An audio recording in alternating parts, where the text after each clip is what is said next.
Chutes de bois, carton vieilli par la pluie et le soleil, c'est dans ce mètre carré, recouvert par endroits de sachets plastiques noirs, que vit cette héroïne à Andogwa, dans la commune de Yopougon, connue sous le nom de 2 semaines. Sita Sangaré de son vrai nom, du haut de ses 60 ans, fait partie des femmes qui participent, par ignorance ou pas, à la gestion des déchets plastiques. Elles, ce sont les collectrices appelées Nyamanyamamousso, qui veut dire femme poubelle. Sans aucune protection, dans des conditions extrêmes, elles vaquent à leurs occupations, la collecte des déchets plastiques.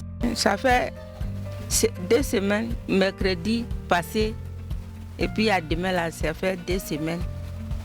Je ne mangeais pas. À cause des pensées là, mon souffrance là c'est trop.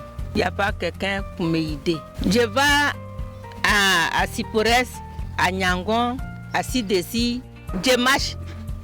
Même si j'ai gagné bagage là, comme chasser là, c'est pas doux là.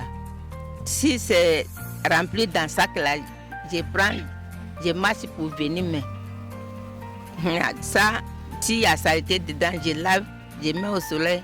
À lendemain, je m'en vais. Quelqu'un ne vient pas, c'est moi-même, je cherche de partir à la zone pour vendre.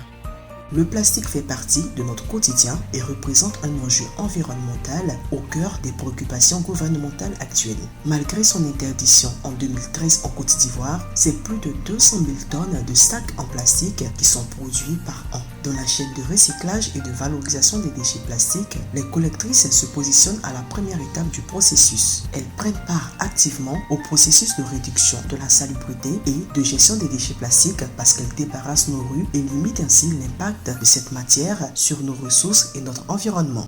Vraiment, en tout cas, c'est pas facile. Ouais, c'est pas facile.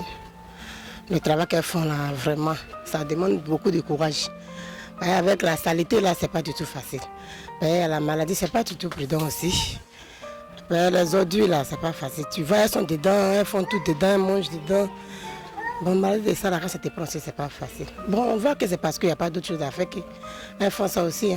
Le travail qu'elles font là, vraiment, si tu n'es pas courageux, tu ne peux pas faire. En Côte d'Ivoire, le marché de la valorisation des déchets est estimé à 14 milliards par an par le gouvernement. Pour ces héroïnes, par ignorance, cette activité de collecte n'est juste qu'un moyen de gagner leur pitance quotidienne. Ces tas de déchets plastiques représentent pour elles une mine d'or, même si ce qu'elles gagnent en retour ne leur garantit pas une vie meilleure. Quand je m'en vais chercher maison, si je vois sachet à terre, je prends. Je me retourne, si je vois, je prends.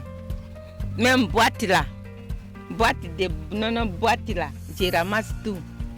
Je vends ça à 50-50. Ou bien un pèse. Yaoula, je ramasse tout. Si c'est beaucoup, je mets dans le sac, on paye. Il y a jour, je gagne 2000. Il y a jour, je gagne 1500. Il y a jour, je gagne 6000. Quand c'est comme ça là, si tu as mangé dans la maison là, quand tu viens, c'est comme ça. Avant, sachet est 250. À 83 là, sachet est 250. Mais maintenant là, sachet est 200. Tout le monde ils sont rentrés à cause de souffrance. Tout le monde ils sont rentrés dedans. Il y a 50, il y a 25, il y a tout. Mais pour moi là, comme je vais un peu beaucoup là, je lave et puis je gagne 150. Chaque de sachets comme ça là. Si c'est 5, si ça là c'est 5, tant qu'on est dedans là, si ça qui est 5 là, c'est 10 000. Si ça qui est 2, c'est 7 000. L'économie circulaire de ces déchets plastiques demeure l'alternative face à l'impact désastreux de ces déchets sur notre milieu de vie. Chaque jour, c'est au moins 1 tonne de plastique recyclé par unité de tri. Une fois broyés, ces déchets qui auraient mis 1 à 2 siècles pour se décomposer deviennent une matière première pour les usines de plastique qui en font des seaux, des pavés et même des matériaux de construction. Nyamanyamamousso, trieuse ou femme poubelle, peu importe le nom que l'on leur attribue, ces femmes contribuent de façon significative à la lutte contre la pollution de l'environnement. Comme Sita, plusieurs héroïnes dans l'ombre des activistes, sauveuses de la planète ou grosses industries de transformation, ne profitent pas des retombées de leur labeur et croulent davantage sous le poids de la misère malgré les nombreuses politiques d'accompagnement. Comme Sita, plusieurs héroïnes dans l'ombre des activistes, sauveuses de la planète et grosses industries de transformation, ne profitent pas des retombées de leur labeur et croulent davantage sous le poids de la misère malgré les nombreuses politiques politique d'accompagnement. Chasser là, si les gens qui payent là, s'il y a quelqu'un qui dit là-bas là, qu'il n'a qu'à augmenter, sinon il y a souffrance dedans un peu. Pour payer l'eau, pour payer un savon, tout ça, il y a souffrance dedans un peu. Mais il y a malade, si tu n'as pas l'argent, tu vas mourir. Tu t'annonces là avec un microbe là, tout ça y est dedans. Comment on va faire?